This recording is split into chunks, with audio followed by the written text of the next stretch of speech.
I'm Grant Walker. Welcome to Last Call for Monday the 11th of May. I'll be back with Heads Up Tuesday morning at 10. In banking news, former farmer Jeanette Walker, credited with initiating both the Commerce Commission and the FMA's inquiries into banks' mis-sold interest rate swaps to 256 rural customers, says at least one bank is at it again. And Labour's primary industry spokesman Damien O'Connor says there is real risk that the banks may continue with this kind of behaviour in the future, but with a new line of products. But banks asked to comment on the allegations say they're now offering interest rate swaps to farmers using a methodology approved by the Commerce Commission. Interest rate swaps are a financial derivative product that allows a borrower to manage the interest rate exposure on their borrowing. Typically aimed at large corporate and institutional customers, about $8 billion worth of interest rate swaps were sold to farmers between 2005 and 2009 by ANZ National, Westpac and ASB. Many farmers were burned when they found they were locked into higher costs when interest rates came down fast after the financial crisis. Mr O'Connor said following the Commission's meeting with Parliament's Primary Production Committee last week that having admitted that it thought it would get a successful prosecution, the Commission then tried to explain why it wasn't going to proceed, which in my view, he said, was a gutless retreat from justice. Mr O'Connor said, "I'm once again disappointed that this whole issue, which is a substantial one for the rural sector, has been swept under the carpet. There is real risk that the banks may continue with this kind of behaviour in the future, but with a new line of products." Ms Walker, who also attended the committee meeting in Wellington last week, said, "I do not have confidence this debacle won't happen again." She said that despite the Commission's settlements with 3 banks over the past 6 months, she had become aware of repeat behaviour by one of those banks. Ms Walker says one farmer was approached by his bank manager along with a swap specialist last week to consider taking up swaps as a way to have certainty over interest rates. The comment was made in the pitch that it's just like a fixed interest rate. The ink is barely dry on settlements and the banks are at it again. According to Commission Chairman Mark Berry, several thousand farmers elected to use interest rate swaps between 2005 and 2009.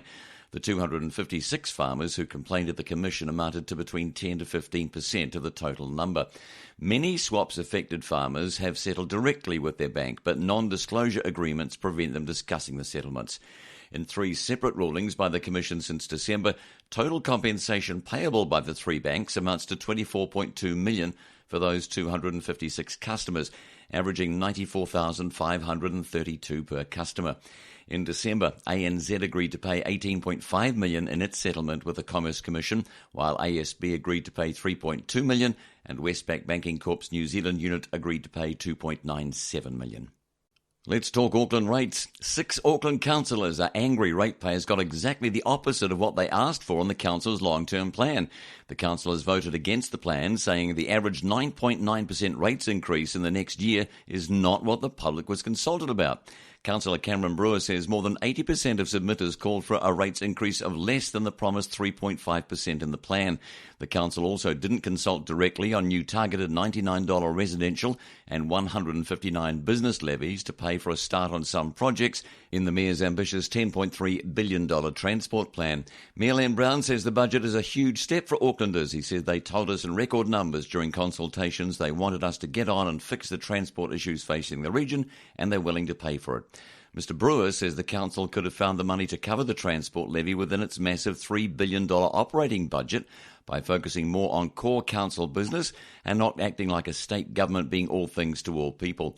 He said despite a new and more focused statutory purpose for local government being passed in Parliament, Auckland Council continues to expand its role. In another push to curb the council's staff numbers and salaries, Mr Brewer proposed the $721 million annual wage budget be frozen for 3 years, but his amendment failed. He said instead the wage budget is now forecast to increase by 29% to $931 million by 2025. In the past 4 years, it's gone up by $100 million, with the numbers of staff earning 6 figures also increasing rapidly. This will now alarmingly continue, despite the public calling for greater containment of staff numbers and costs via thousands of submissions. Mr Brewer says the council's plan continues to fund too many bureaucratic programs that make little or no real difference and is delving into areas that are not really the role of local government. He said the homeless budget is to increase 7-fold, and a TEED's big push into the area of upskilling, training and employment is now costing ratepayers millions. He says the public wants the council to focus its spending and business. Unfortunately, he says they got neither. Next year's local body elections are set to be a watershed. Mr Brewer says there was an obvious solution to part of the rates increase problem, raising the $385 uniform annual general charge, as most properties would benefit from having a higher fixed component. Votes on raising the charge to $900 or $500 and lastly $450 were lost. He says the impact on ratepayers of the big increase, especially those with limited and fixed incomes experiencing dramatic increases in capital valuations, is not acceptable. Meanwhile, lobby group Affordable Auckland says ratepayers have been stabbed in the back by their councillors and a sneaky mayor who has engineered an entire consultation process to avoid delivering on his promise of an average 2.5% rate increase made before the last election. Ratepayers will now be wondering how best to express their outrage. To Auckland Housing and the Reserve Bank. The Reserve Bank is expected to signal further financial stability rules aimed at property investors this week. Measures could include restrictions on how much banks can increase their lending to property investors, similar to recent Australian rules, and it also appears some sort of regional targeting of restrictions is under consideration again after having been previously ruled out. The Reserve Bank's biannual financial stability report is to be released on Wednesday morning, and the central bank can be expected to highlight the fact New Zealand's financial liabilities are very much due to bank lending and the property sector. While the talk is of measures to cool down the Auckland property market, the Reserve Bank's primary concern is the overall stability of the financial system over the longer term, not just the ups and downs of the current economic cycle. That important point needs to be remembered amid all the rather loose talk of moves to cool down an overheated Auckland property market. There is no doubt, though, that the Reserve Bank is warming up for some measures aimed at property investors. Although New Zealand's net external liabilities have declined in recent years after blowing out from the end of 2004 until the global financial crisis hit, the improvement has stalled. Wednesday's report will show whether that stall has continued or even whether matters have deteriorated again. The Reserve Bank looks to have dropped one early option, some sort of debt-to-income lending requirement imposed at retail level. More likely are measures mirroring last year's Australian prudential rules. In particular, banks whose portfolio growth to property investors is 10% or more are being subject to tighter capital requirements. Some sort of similar rule here appears on the cards. Deputy Governor Jeff Basand told the Otago Daily Times on the weekend that some sort of regional targeting aimed at Auckland is also in the mix. He was quoted as saying previously, "We'd indicated we think that's quite difficult, but perhaps there may be new ways of it getting a little bit more possible. We're reconsidering that. It's a time of close scrutiny." The Financial Stability Report will be released shortly after 9 a.m. Wednesday morning. NBR Radio with the Property Press. It's out now to show you around. NBR Radio, Monday the 11th. I'm John Stewart. And I'm joined by Chris Hutching in Christchurch, who's with me to talk about an announcement by the Minister of Housing, Dr. Nick Smith, on earthquake strengthening. Chris, can you fill us in? Yes, well, the Property Council claims that this is a massive victory for common sense, because Building and Housing Minister Nick Smith has reduced the number of buildings that will have to be assessed for earthquake risk from what was thought to have been around about 500,000 down now to about 30,000. That's a huge drop, isn't it? It's a massive drop. These changes also give property owners more time to do it. The original thought was that they should do it within 5 years. Now I think that stretches out to 15 for some of the weakest buildings and further out for some of the others. So, as you say, this is a massive drop from 500,000 down to 30,000 buildings. And, you know, from a personal perspective, I can only hope, like anything, that they identify the correct buildings, and I hope, like anything, that neither Wellington nor Auckland gets an earthquake anything like we had in Christchurch, because I think there will be lives lost as a result of this if an earthquake was to occur in the near future. I travel to Auckland and Wellington infrequently, but every few weeks or months. I walk around, I look up. I never used to do this 5 years ago, of course. And I look up as I wander around, and I see cracked facades. I see stuff growing out of gaps, and I just think, these people have no idea of what's going to happen if the big one hits. Wellington's had a tiny taste of it, but it doesn't seem to have struck home with a lot of people. However, I should say that one of Wellington's foremost property developers and investors in Cassels has spoken out against this change by Nick Smith. He said, we just need to get on with it. We need to get it sorted before time. One of the other people who has commented about this is a Christchurch woman called Anne Brower. She's a Fulbright scholar and a lecturer here. And Anne had the misfortune to be in a bus when our February earthquake happened, February 2011. Now, it crushed the bus, all the stuff falling off the building. It's masonry and shop frontages fell off, crushed this bus. She was the only survivor of it. Oh, what an horrific experience. I don't recall the exact number of people on that bus, but it may have been around about a dozen or something. But Anne had a huge fight to come back from this. She had a very damaged leg, and it still shows the signs of that. But she has made a remarkable recovery. She's able to jog, and she's quite a character. But of course, you can imagine her views on this. She thinks that it's a great cop-out.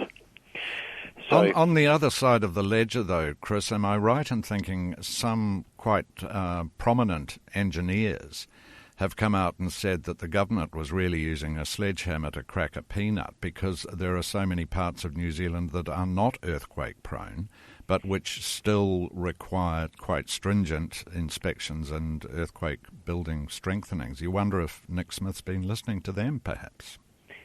Oh, most certainly. The majority of the business groups have come out praising what he's done, and you can see this.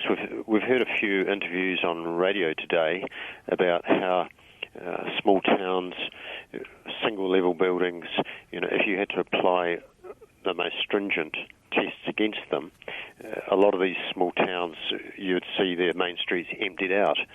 I can't comment meaningfully on that. I'm not an engineer, and I'm not quite sure if these are all masonry buildings. I do know that there was a lot of foolishness here in Christchurch with our city council running around and closing every community facility they could find, and these were often single-level wooden buildings which pose no danger to anybody, and I can't actually even think of a wooden building, single level, that type of structure that fell down or endangered anybody.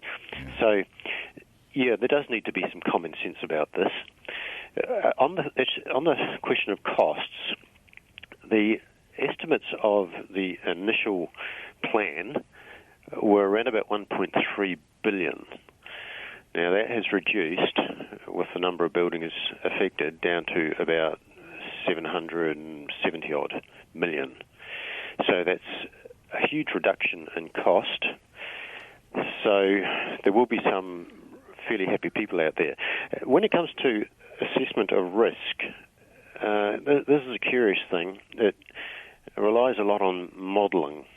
Now, I'm very critical of a lot of the engineering modelling that goes on because it doesn't always relate exactly or directly to what's going on. Now, you might have modelling of risk of a single-level building, but you ask yourself, okay, how many people are actually ever using that building, in that building, near that building? What is the risk? These are things that need to be looked at on a pretty individual sort of a basis. But I do hope that individual property owners will take responsibility and have a look at their own buildings, make their own risk assessments as well as in tandem with their engineers, and where necessary, if there's a question, do something about it. Because they'll have more than egg on their faces if something does occur in the next few years. You're going to have a lot of people who will be saying a lot of very unpleasant things about building owners that have not taken any measures where there was a discernible risk. A lot of finger pointing in that case. Sorry, Chris, we'll have to wrap it up, but an interesting topic. NBR. With a National Business Review smartphone subscription, you can read or listen to the latest from NBR online. And for a limited time, it's free. Join NBR's Intelligent Business Network today and get free smartphone access to NBR online until August 31st. NBR doesn't do sport, weather or horoscopes, just timely, relevant, useful and insightful business news. So for business news you can use for free, visit nbr.co.nz/free. NBR Radio, Monday the 11th. I'm John Stewart. I'm joined now by Chris Keel, who's written a story about Telstra being set to make huge bids for the digital rights for the Aussie Rules, that's the AFL, and League, the NRL, in exchange for more exclusive online and mobile phone content. So, Chris, what's the upshot of this? What kind of numbers are being talked about too? They're talking about a possible $200 million bid, Australian dollars, so it's quite a lot of money. We've basically seen a craze around the world for phone companies who have on-demand video streaming services bidding for content. The most well-known example is in the UK, where BT or British Telecom has bid more than £1 billion to get Premier League soccer and European soccer rights. Right. So how do these numbers that they're bidding with at the moment compare to previous years in Australia? It's looking like it's going to at least double what they're paying for these rights, and that they're looking to get exclusive online rights and mobile rights, which means people watch a game on their mobile or their iPad. And I think with on-demand video streaming is quite a tough game, but in the UK we've seen BT use it as a loss leader, so that they're never going to get their £1 billion back from advertising or whatever with soccer games that they're streaming online, but they can use it to get more customers to BT, more broadband customers, and get people to upgrade to more expensive plans. Is it proving popular across the channel in soccer-mad places like France and Italy and Spain? Yeah, we have seen services like that in Europe as well, but I think the real question is going to be whether the concept migrates across the Tasman to here. Sky quite cleverly last year tied up Sanzar and rugby union rights to All Blacks games for 5 years.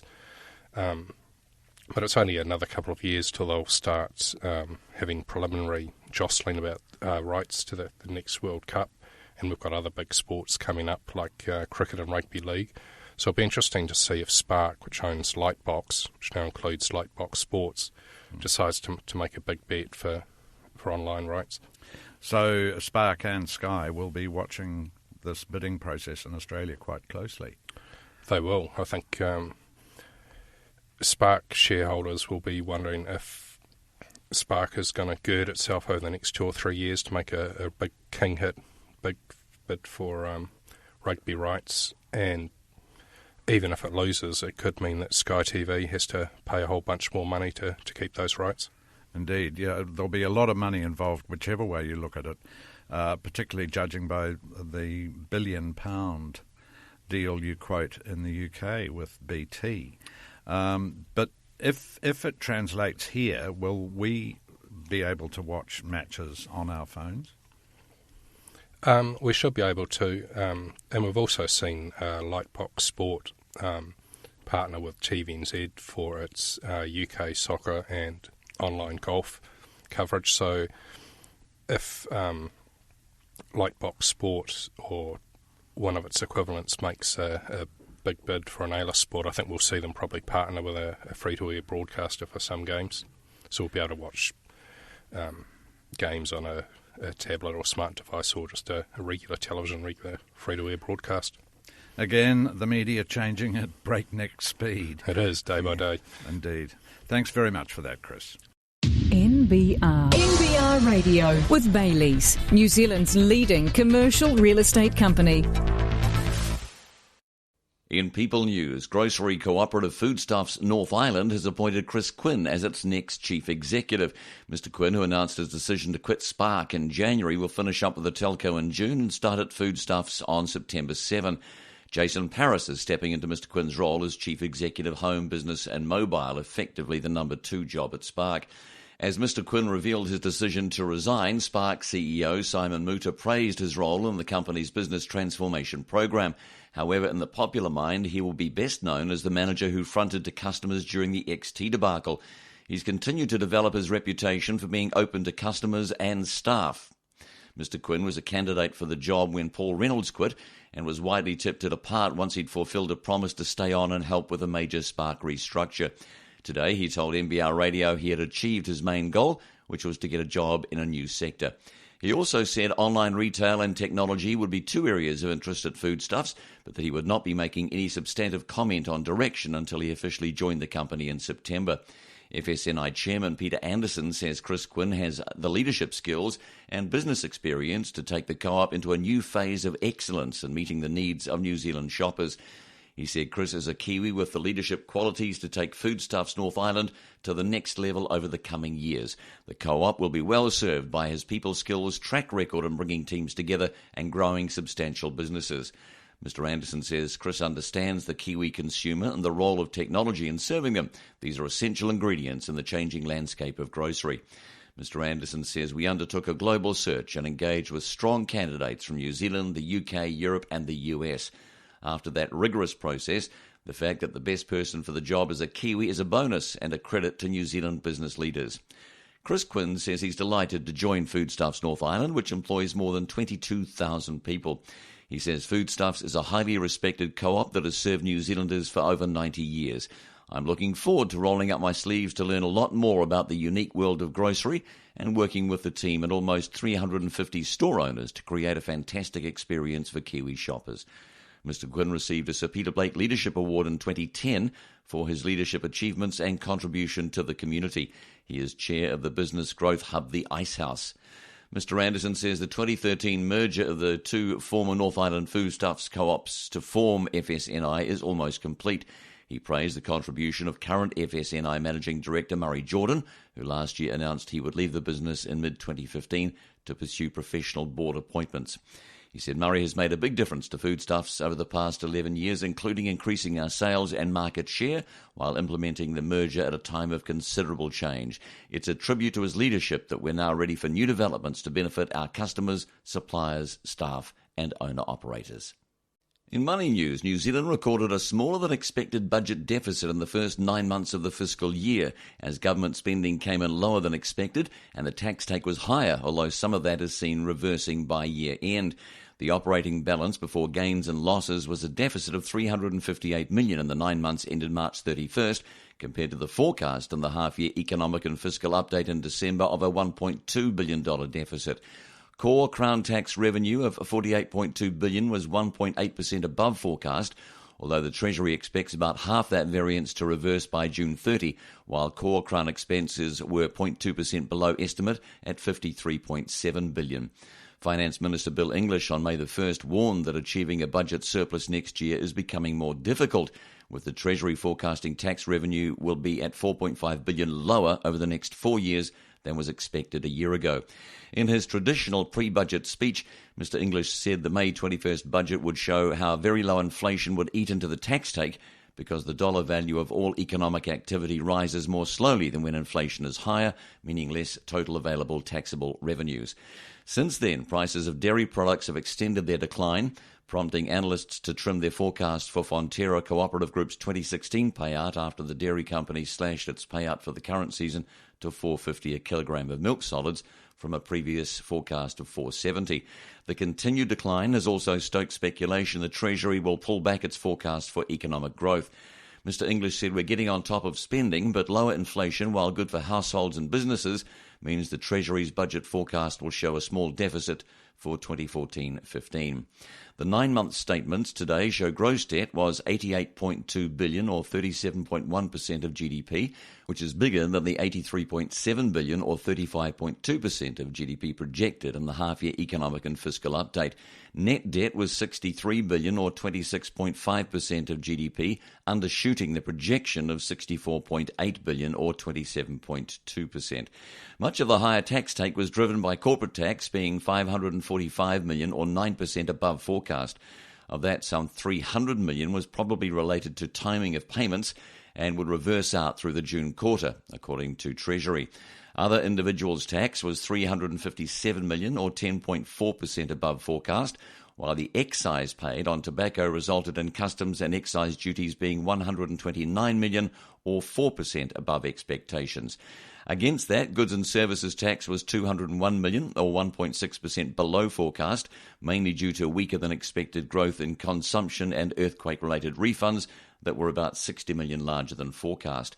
Net losses on non-financial instruments were $4.6 billion higher than forecast, mainly reflecting actuarial losses on liabilities of Accident Compensation Corp and the Government Superannuation Fund. This was partly offset by net gains of financial instruments that were $1.15 billion better than projected. Total Crown assets were valued at $264.4 billion as at March 31st, while liabilities were $184.9 billion. To the courts. Despite the weight of documents piled upon the bench at Court Number 3 at the Auckland High Court on Friday, the object in dispute wafted before the combatants like a will-o'-the-wisp amid the dust of bankrupt Evan Reid's last venture. Barrister Bob Hucker quoted Shakespeare, like the famous line from King Lear, he intoned, "Nothing comes from nothing, speak again." Representing Time3 Global, a company part-owned by interests associated with Mr Reid, Mr Hucker swayed from foot to foot as he leafed through bound volumes of evidence left and right. His job was to confound a avoidable transaction claim brought under Section 292 of the Companies Act by genial liquidator Mark Norrie on behalf of Pakiri Investments, a failed Reid company which had attracted investors with grandiose but vague plans to develop and market an internet operating system. According to Mr Norrie, who was representing himself in court, intellectual property pertaining to the system had been transferred to Time3 Global when it shouldn't have been. Mr Hucker aimed to hit it out of the park with a straightforward point. There had been no transaction, so there was nothing to void. He told Associate Judge Tony Christensen it's a question of conveyance and fact that there is no transfer of property from Pakiri to Time3 Global. If so, the liquidator cannot use Section 292 of the voidable transaction regime. There is simply no transaction. There has been no property conveyed. He cited evidence from a patent lawyer that patents could not be transferred other than in writing, and there was no document showing that the property had been assigned to any other party. He also argued that whatever Pakiri had, it was more in the nature of a license to market intellectual property owned by the Reid Family Trust, which was revoked when Pakiri went into liquidation. The judge was curious on this point. He asked, why would you want to invest in the company if it was in control of a single person to say, well, I'm going to take the asset back now? Mr Hucker said the power was limited to the extent of the funds advanced. Mr Norrie said there clearly had been a transaction since documents referred to the terms of Time3's use of the system, and Reid himself had told Pakiri investors that the property would be transferred. Mr Norrie said as to its worth, value is very much in the eye of the beholder. A loan agreement between Pakiri and the Reid Family Trust talked about it being worth $100 million. The judge said, but the value is clearly not $100 million. Mr Norrie conceded it could be worth a dime. As to exactly where the property was, no one seemed clear, except that it was not in the hands of Mr Norrie as Pakiri's liquidator. Mr Norrie said the system, such as it was, comprised a suite of software code and a user interface. Liquidators had initially been denied access to a building containing the company's computer, and when they obtained access, it was gone. The other main point of argument involved whether there was a creditor relationship established between Pakiri and Time3 Global, with dispute over the nature and origins of $135,500 paid into Pakiri's bank account. Not discussed in court was an attempt by Time3 Global in January to raise $2.8 million US through American crowdfunding website Fundable.com. The move, aiming to finance Time3's operating system for the internet, was stymied when Fundable shut down the fundraising offer over concerns about Mr Reid's continuing bankruptcy.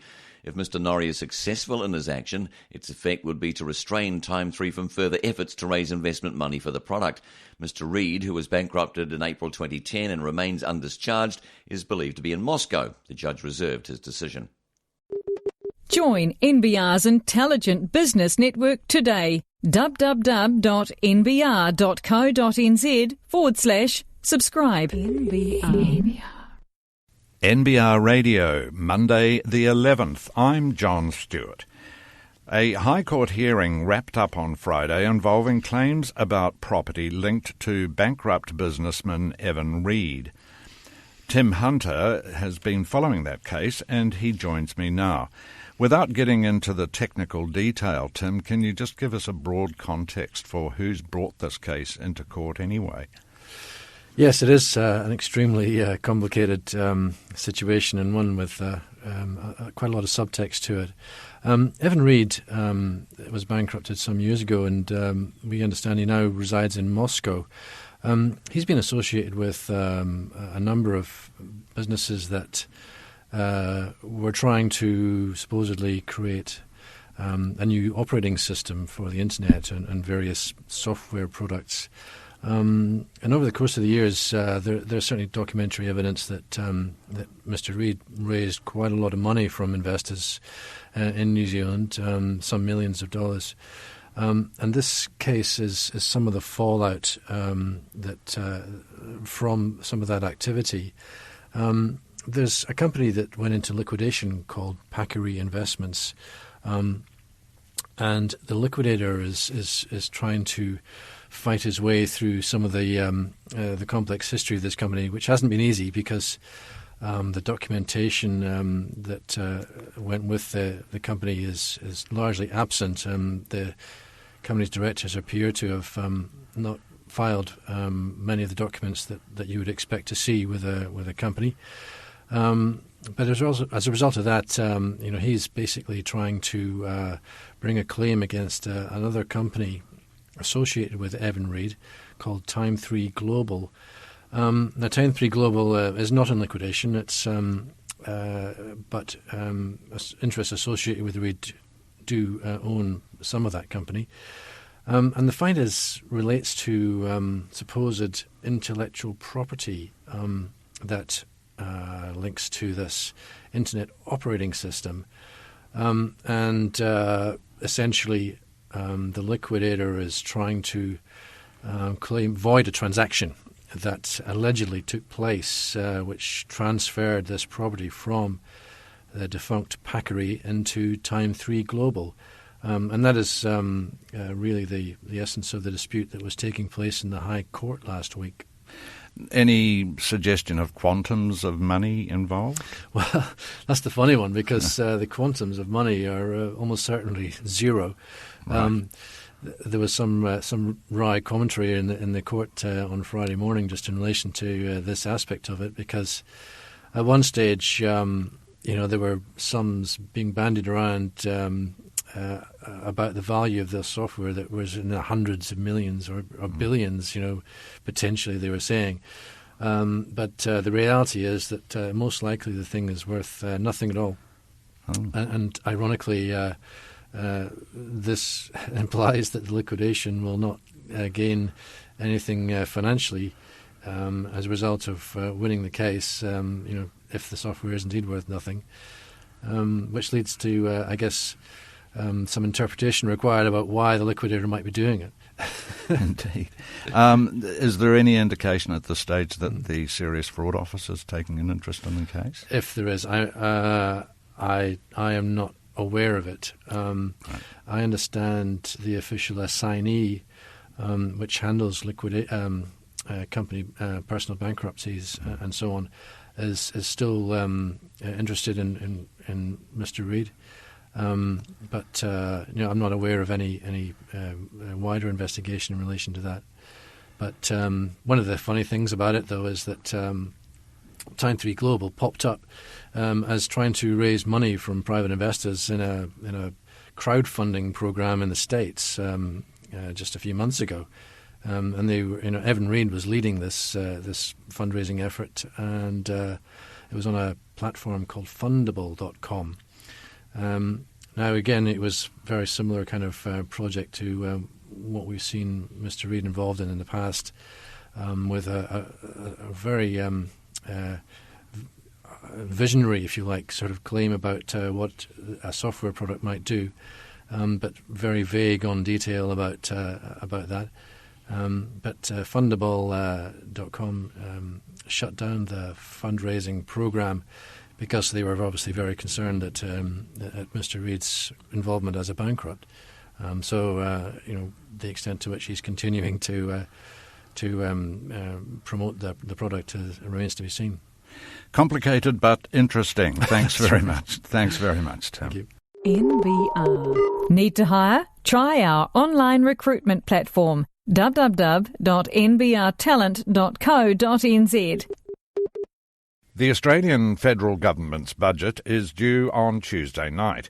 Last year's radical privatisation and other reforms failed to produce the desired outcome, either in cutting the deficit or building political support. In his editor's insight on Monday, Neville Gibson says Prime Minister Tony Abbott and his Treasurer Joe Hockey are trying another tack. Neville, what are their chances of success? Well, they can't be any worse than what happened last year when there was really a big reform budget, but it turned into an austerity one.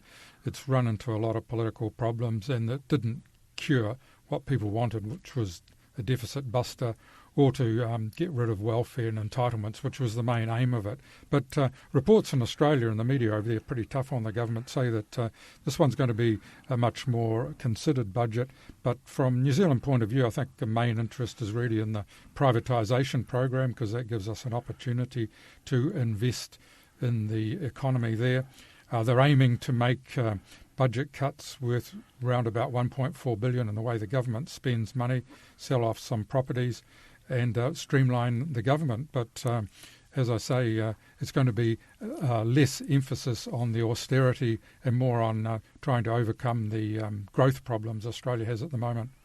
Can you tell us what's actually in this privatisation program? Well, obviously speculation is the name of the game here, but there's a lot of talk about the Australian Rail Track Corporation, which is their largest carrier of iron ore, coal and other commodities. A lot of railways in Australia, most of them have been privatised in one way or another, and the National Commission on Audit last year urged that it be sold to the private sector.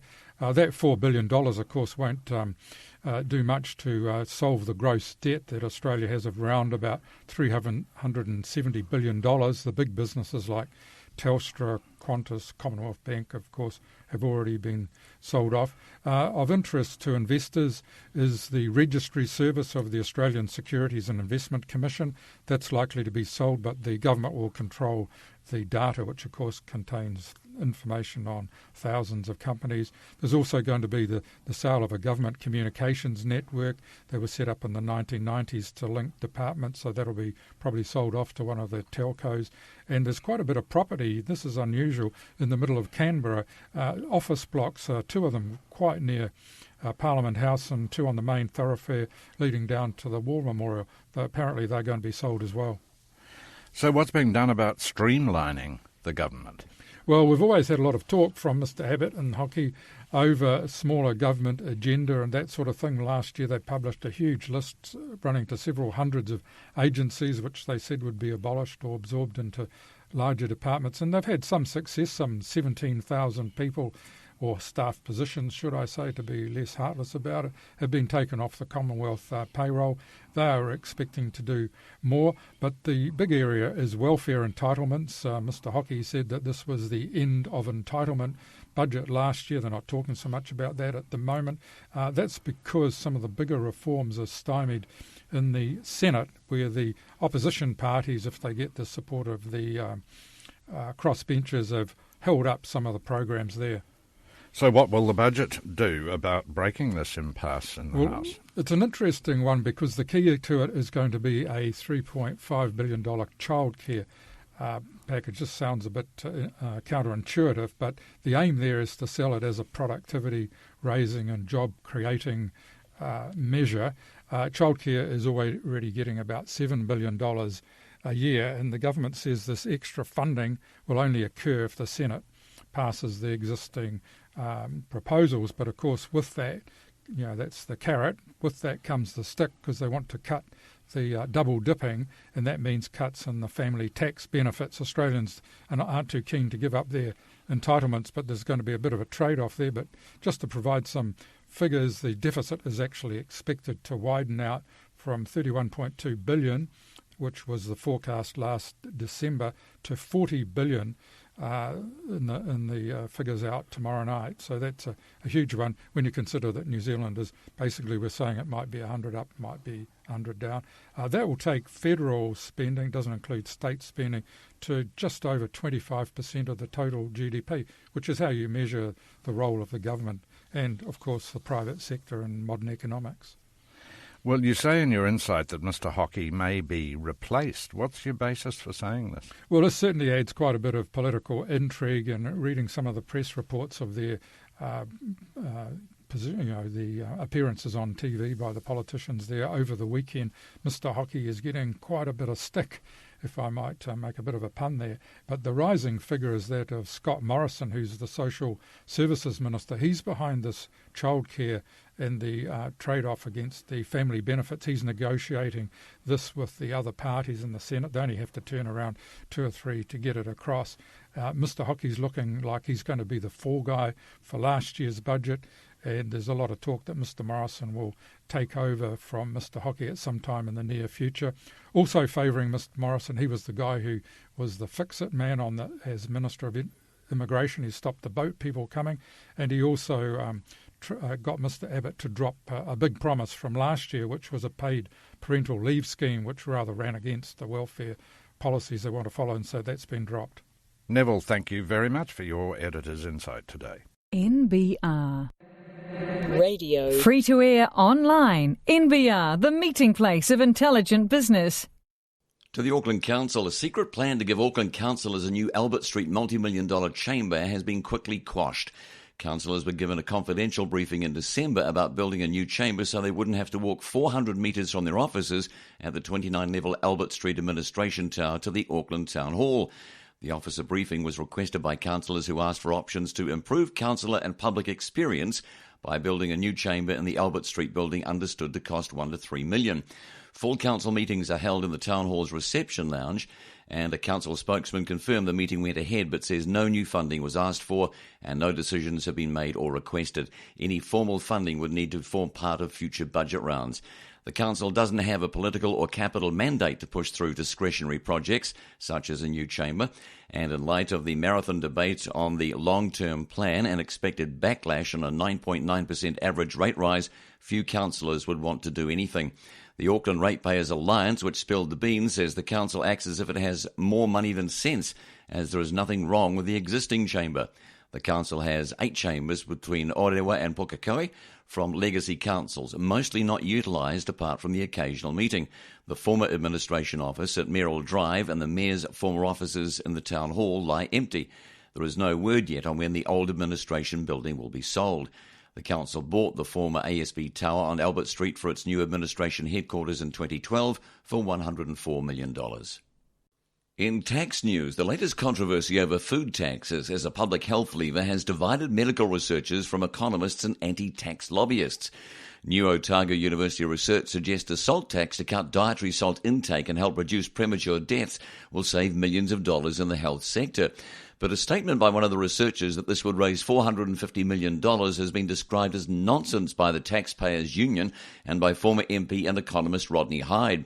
The Taxpayers Union says such a tax will result in a 2,500% price increase. Mr Hyde's calculations, made in his weekly NBR column Hindsight, says if applied to a Cerebus pack, it would cost $13.20, with $11 of that being tax, a 600% increase. The union's executive director, Jordan Williams, says the vast majority of the salt manufactured in New Zealand is used for pharmaceutical and agricultural purposes, with only about 30,000 tonnes being used for food products. The $450 million over 30,000 tonnes is $15,000 in tax per tonne. A tonne of food-grade salt is worth about $600 in the wholesale market. This would mean consumers will be paying 25 times the current price for salt. Mr. Jordan says even that amount is conservative, as it assumes the tax will apply to food destined for overseas markets. Around 2/3 of the salt used for food production is consumed overseas. For example, of the 30,000 tonnes used for food produced domestically, New Zealand exports around 9,000 tonnes in cheese alone. Food taxes are popular among medical academics, and the university's statement outlining the research also urges a tax on sugar-sweetened beverages as a public health measure. While research into the effects of too much salt and sugar in the diet is largely uncontested, the tax solution seems destined for political oblivion. Such taxes have been imposed in Mexico and Finland on soft drinks and ice cream, but unless taxed to prevent consumption, such as tobacco, the effectiveness of such measures do not gain widespread favour regardless of research findings. The alternative of a sinking lid strategy, reducing the amount of salt in processed food over multiple years, was found to reap the greatest health benefits and cost savings in the study led by Associate Professor Nick Wilson. And an economist who was involved with the research, Dr. Nyang Nagayam, says this strategy will also save a lot in health dollars. He says it would produce about $1.1 billion in cost savings for our health system from fewer heart attacks and strokes, even when considering that people would live longer and cost the health system more in their extra life. The salt tax was the second best strategy, but had the advantage of raising revenue, which is where the $450 million a year comes in. To the courts, two groups in a profession usually concerned with numbers have ended up in court over words. A naming stoush between two accounting groups has gone to the High Court over evidence. The Chartered Institute of Management Accountants, CIMA, wants a trademark for its name, but this was opposed by the Chartered Accountants Australia and New Zealand, or CAANZ, which was earlier known as the New Zealand Institute of Chartered Accountants, or NZICA, pre-merger with its Australian counterpart. CAANZ has said using the trademark would imply membership and would be contrary to specific accounting legislation. Although the case had been progressing through the Trademarks Tribunal, Cairns went to the High Court after the Assistant Commissioner of Trademarks, Natasha Ali, decided Cairns' former General Counsel Richard Moon should be cross-examined. Mr. Moon no longer works for Cairns and was made redundant during the merger. The lawyer had claimed he could not locate a strategic alliance agreement made between the two parties. He then refused to release the document on the grounds that it was not relevant to the proceedings. According to the decision, the agreement refers to the parties agreeing that cooperation might enhance and add values to each other's intellectual property in areas of academic, technical and commercial expertise. Cairns claimed that cross-examination was not needed, but should be viewed as being pursued for a collateral purpose, namely being primarily to attack Mr. Moon's credibility generally. The decision says the fact is that cross-examination will only occur when, in applying the overarching principle, the Commissioner is persuaded that she or he will be materially assisted in the task of reaching a substantive decision. Henry Hughes principal Elena Zentevani, who acted for CIMA, says NZICA can still appeal the decision. However, if this does not happen, the IPONS Commissioner will cross-examine Mr. Moon. NBR Radio. With Clooney Restaurant now offering Auckland's most exclusive private dining room. NBR Radio. I'm Grant Walker with Last Call. Here's what's trending on NBR Online. Credit card spending dips in April, a smaller than expected 9-month deficit. The new North Island Foodstuffs CEO is announced. Soaring Auckland rates rile councillors, well, some of them, and more on the salt tax talk. To find out more, log on to nbr.co.nz or stay tuned. Those stories coming up next on NBR Radio. NBR Radio, Monday the 11th. I'm John Stewart. And I'm joined by our reporter Jason Walls and CMC's Sheldon Slabbert for Market Talk Currency. Now, has the New Zealand and Australian parity party ship well and truly sailed with no party on board? No party on board. Well, that's the question, isn't it? We got pretty close, didn't we, Sheldon? Yeah, a couple of weeks ago we reached the high, just about 99 3/4 cents. Yeah, it was just a whisker away from the parity, wasn't it? Yeah. But unfortunately, since then, Kiwi has dropped off well and truly. and really driven by, I think, the difference in outlook now of interest rates between Australia and New Zealand. I think that is a predominant driver currently of that differential. Yeah, because we saw last month in the RBA meeting, a lot of people in the market were predicting this cut in the interest rates, and that was the point, that we were just a whisker away from this parity, and they didn't cut. I mean, and my personal opinion and the people that I've talked to said if the RBA did cut at that point, we would have reached over that parity mark. Correct. Yeah. And and what a difference, 6 weeks in the markets makes. You've seen, as you rightly say, there was an expected cut in April. Didn't get that. That pushed us away. Did we see that cut in April? We probably would have. That would have gotten us over the line. However, didn't get that, and subsequently the domestic outlook on interest rates has changed quite considerably. Because we had the RBA making comments the other day. RBNZ, making comments the other day. They're a little bit more dovish now, right? That's exactly right. Now that is quite a different stance from where we were only a few months ago, where we were looking at. Currently, we've got one of the highest OCRs in the OECD, 3.5%, and they were looking at potentially increasing on that, as we saw about 4 interest rate increases last year.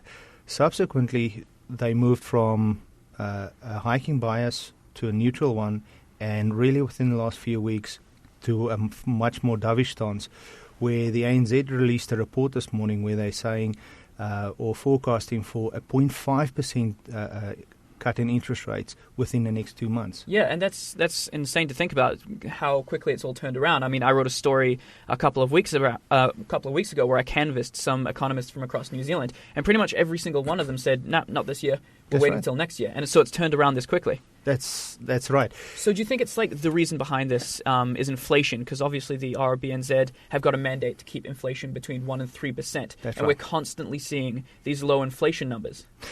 Well, this is quite an interesting topic for me personally, is that, yes, by the metrics used by central banks, we don't see any, actually we see a deflationary environment. Naturally, that is outside of their mandate, and that is what's stoking the cries by, or the outlook by the banks for an OCR cut.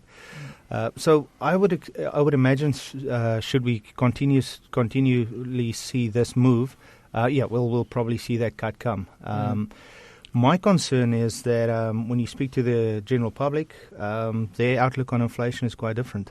Yeah, well, they think it's a good thing to have it so low, don't they? Of course. Isn't that what we all think? Yeah. Instinctively, I guess. Yeah, that's right. Because, sorry to interrupt, John. Because deflation is actually reasonably good for the average guy. It means that his pay packet is buying him more.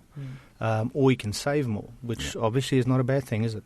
But then you've got the flip side of that. We've got the ominous deflation, which is the ugly green monster that's rearing its head in a lot of economies in the world. Because if you've got, this is the average layman would see deflation, it means prices are lower, so essentially I'm buying more. I can buy more with my money, right? That's right. Yeah. That's right. Now, low levels of inflation are something that we in New Zealand have become very familiar with over the past few quarters. How is low inflation affecting New Zealand's economy, and what effect is it indeed having on the global economy? Well, I think it's a good place to start, especially just coming off the back of that interest rate discussion, because as we were saying, lower inflation essentially means lower rates, because the Reserve Bank will be, if we've got lower inflation, they have that headroom to sort of say we can cut rates now and we can try and bolster this inflation number. And of course, lower rates also equal a lower currency value, don't they? Exactly right. So, it all ties in. I think, you see central banks around the world, overly concerned about deflation, then subsequently cutting interest rates and devaluing their currency, and that's what we see the well-publicized currency war is all about. Competitive devaluation to try and get a competitive edge in the market, which, I think, has a short-term benefit, but I think the longer-term consequences or unintended consequences are something they need to consider. Is not just what that policy can deliver over the next quarter, over the next 6 months, but it is, how does that sort of affect you year out, you know, 1 to 2 years out. I think that's right, they need to consider that. Central banks around the world, their mandate isn't inflation now; it's an inflation target within the next 6 months to a year. And so that's, I mean, one of the things about this whole global lower inflation levels is that nobody could have really predicted things like lower oil prices and energy prices. And so it's really hard for central banks to say this is where we're going to be in 6 months' time, because essentially they don't know, do they? It's quite good that you bring up the oil prices. Now, again, talking about unintended consequences, the overall accepted idea was that with lower oil prices, with the consumer having a bit more money in his pocket, that's going to fuel consumer spending, right? However, what we've really seen is that the consumers have actually elected to pay off more debt. So the consumer spending numbers over the last few months in the US, for instance, has actually been lower. So in the US, for instance, they have a consumer conundrum. Consumer confidence is apparently high, but they're not spending. So they're just putting it into debt. They're actually paying off debt. So they're not. Or they're putting it aside for a rainy day. That's right. This could be, because there've been a lot of fingers burnt. And here's the other flip side of lower interest rates, and is what we are also seeing is that because the metrics used by central banks, you see a lower CPI figure. Most wage negotiations are tied to CPI. Yeah. Therefore, we're also seeing low wage growth.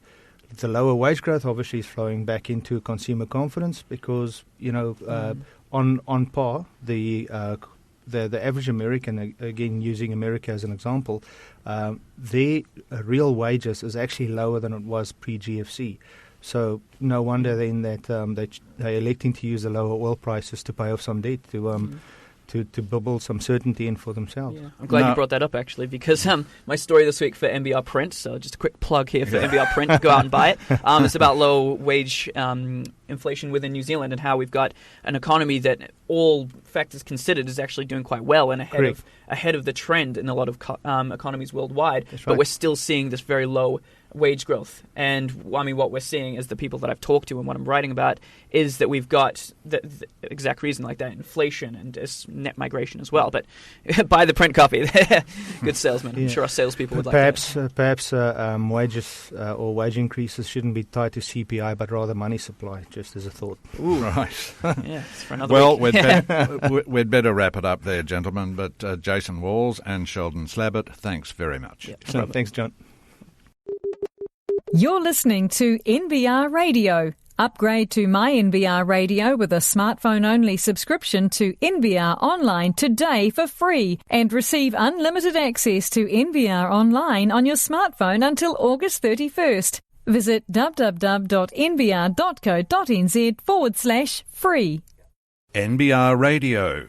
Monday the 11th, I'm John Stewart, and I'm joined by Jenny Ruth, who's been following MYOB and the results since their float, which got off to a flying start, but the question had to be how long the honeymoon would last. Is that honeymoon over, Jenny? I would say so. I wasn't surprised that the only thing that really surprised me is how quickly it was over. At the end of the first week of trading, it had already traded below the issue price of $3.65 Australian. The reasons for that, there were a number of reasons. It's had two private equity owners in quick succession. They're renowned for wringing every last skerrick of cash that they can out of the companies they invest in. All the money that was raised went to pay down debt. MYOB had a crippling amount of debt. It only had about 91 million in equity left. Another couple of years would have wiped it out. It really desperately needed equity from somewhere. Now, all the money that was raised is going to repay debt. Bain is the current private equity shareholder, 58% it's ended up with. It's engaged not to sell until after next year's results are out. It can start selling a third after the shares results come out, I think. You'd have to say they're a very short-term shareholder. They'll get out as soon as they possibly can. Interestingly, the amount raised in the float is slightly more than the post-float balance sheet equity. Oh. And Bain still retains 58%, despite not having put any more money in. How's MYOB stacking up against our own Xero? Well, as I said, none of the money is being used to fund R&D. You'd have to ask the question, is MYOB spending enough? It's only spending about a third of the amount that Xero is spending, and it's got less than half the number of customers in Australia and New Zealand that Xero's got. So Xero's got a real in the cloud. That's the one that matters. MYOB is bigger because it's got a lot of incumbent users who still, about half of them, a little under half of them, still pay them regular fees. But the ones that really matter are the cloud ones. And as I said, it's got less than half the number of customers Xero's got, and it's spending at about a third of the rate that Xero's investing in developing its software. And also another factor is MYOB has tried to go offshore, failed. It's now concentrating on Australia and New Zealand. Xero says that with a company, a software as a service company, you really need to have a global focus these days. So there's a question mark over that as well, whether MYOB can survive as a regional player. And how's MYOB's share price doing on the market? Well, today it's traded a little bit above and a little bit below the issue price. So, as I said, I'm not surprised it's happened. I'm surprised at how quickly that happened. Jenny, many thanks for that. In Money Matters, New Zealanders spent less on their electronic cards in April, ending 9 consecutive monthly gains as a drop-off in spending on durables weighed on an otherwise flat month. The value of core retail spending, which strips out spending on fuel and vehicle-related items, fell 0.8% in April, the first time the measure has fallen since last June, according to Statistics New Zealand. On an annual basis, the measure rose for the fifth consecutive month, with electronic card spending up 6.4% from March a year earlier. Total retail spending rose 0.3% in the month, while on an annual basis it fell 0.7%, reflecting the sharp decline in global oil prices last year. Felix Delbruck, senior economist at Westpac Banking Corp, said in a note, "Today's numbers were weaker than expected and suggest that some of the super strong growth in spending in the March quarter was a one-off. With other relevant factors, including migration, jobs growth, house price gains and consumer confidence, all continuing to be very favourable, we would not be at all surprised to see retail card spending regaining momentum in coming months." Spending on durables recorded the biggest drop last month, down 1.2% to $1.13 billion, while consumables fell 0.4% to $1.67 billion. Hospitality spending on debit and credit cards was flat after 8 consecutive monthly gains, while spending on apparel edged up 0.1%.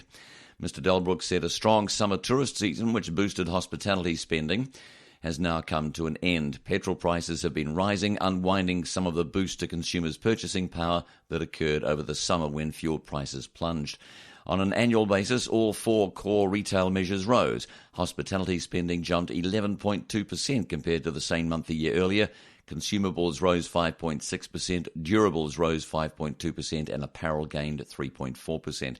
In actual terms, cardholders made 119 million transactions across all industries in April, with an average value of $50.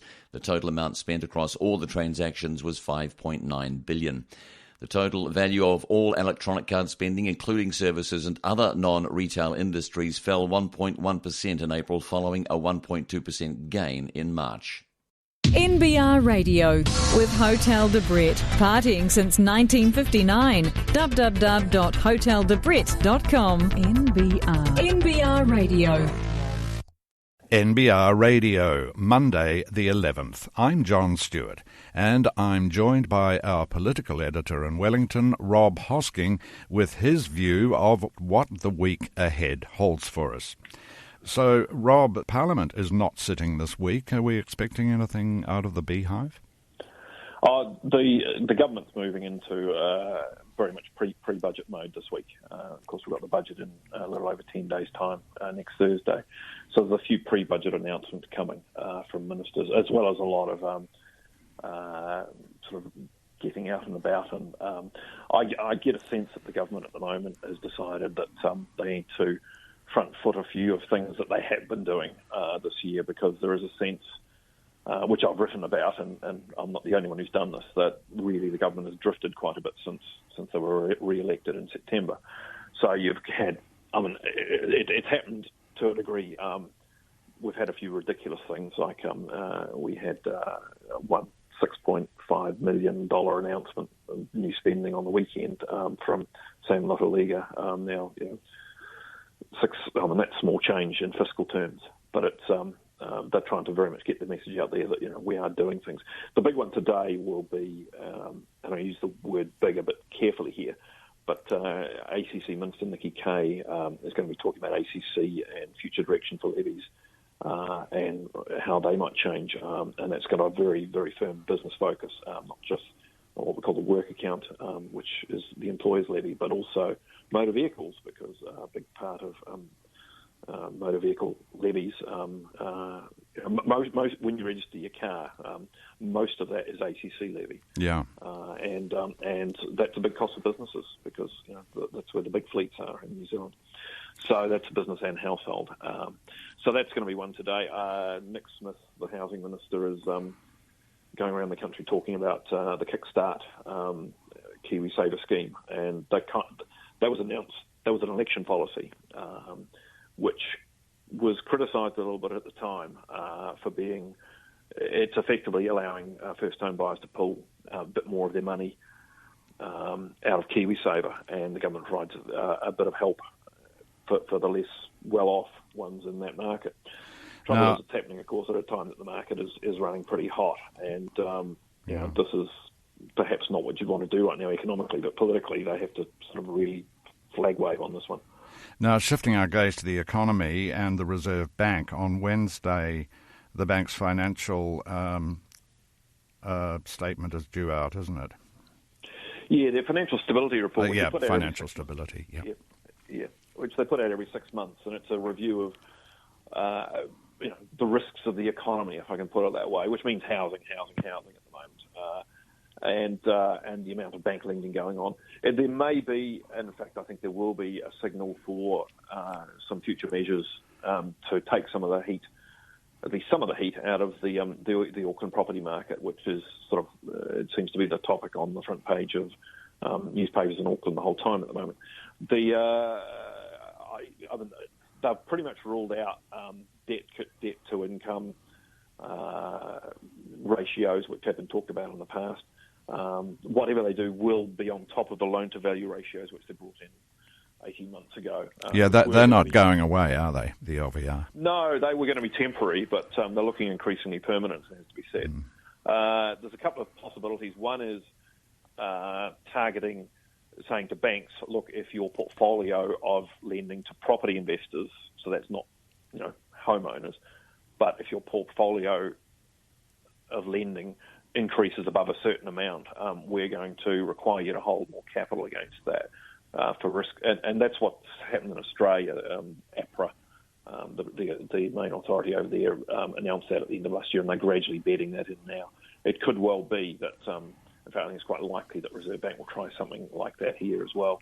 There's also, there was a hint on the weekend from the Deputy Governor, Jeff Bascan, that they might have worked out a way of targeting this thing a bit more regionally. They've previously ruled out any sort of regional targeting and said, look, there's too much leakage around the boundaries. But Bascan said, in effect, there's more than one ways of skinning a cat, and they're looking at new ways of doing that. So there might be something targeted specifically at Auckland. So, Rob, today we've got the Crown financial statement released. Is that right? Yeah, that's the monthly update of how Crown tax and revenue, tax revenue and spending is going. Bit of a surprise, because tax revenue is up quite a bit. I think it was about 8% overall on last year, which is certainly more than the economy's grown in that time, although the economy's not doing too badly. economy's 3.5% in that time. And corporate company tax is up 15% on the same period last year, so that's quite big. There's a Treasury, which they release these as a statutory requirement every month. Treasury has effectively put a health warning on these figures and said, look, they look good. They're well ahead of forecast for the year, but this is a bit of a spike, unfortunately, and we're going to see things fall back before the end over the next 3 months, which means, in other words, don't think that suddenly we're going to get a surplus after all this year, because it's just not going to happen. I would say that fall-off will be in income tax coming from the dairy sector and farming more generally, but certainly the dairy sector compared to last year, because last year was a big year, of course. Indeed it was. Now, just finally and briefly, the British election. Now, the trouncing of Labour there is almost a mirror image of what happened here last year. And you just wonder what is happening to these centrist so-called left-wing parties when the definitions of left and right seem to be fading into history. So what's the story for those parties, do you think, Rob? Well, I think there seems to be a global fragmentation of the left, which at one point looked as if this is uncannily. The parallels with what happened in New Zealand last year are quite intriguing. They didn't have the whole .com strangeness. Yeah, true. Well, mind you, they did have UKIP. They did. They didn't. Yes. Who at least did better than .com. Yeah, and I think they also had. They've got that whole nationalist thing going on with Scotland, and the Scottish vote really looked like it was an anti-Westminster vote, and so they've just sort of decided, right, well, we're going to get rid of the Westminster parties, and they saw Labour as being bad as the Conservatives in that regard. A general mood, I think, to give the bastards a bit of a kicking, if I can use the vernacular. My own view is that for all the sort of initial, this is the end of capitalism stuff, which I saw from some, left-wing thinkers, following the global financial crisis, I don't think the left has really got their heads around on where to go next. There are some intriguing parallels with past movements, and I know some. I sort of was looking at something on the weekend that was suggesting we had, we're moving to some sort of new Edwardian era with. I think you can almost go back another 100 years to what happened in the post-Napoleonic War era, when you actually had the rise of protest movements like the Chartism and all the rest of it, but you didn't have any sort of movement filter through for another 50 years. I don't think it's going to be that long, because we do have mass democracy now. Well, as they say, Rob, only time will tell. We'd better wrap it up there, but thanks very much for today. NBR Radio. Free to air online with business news you can use.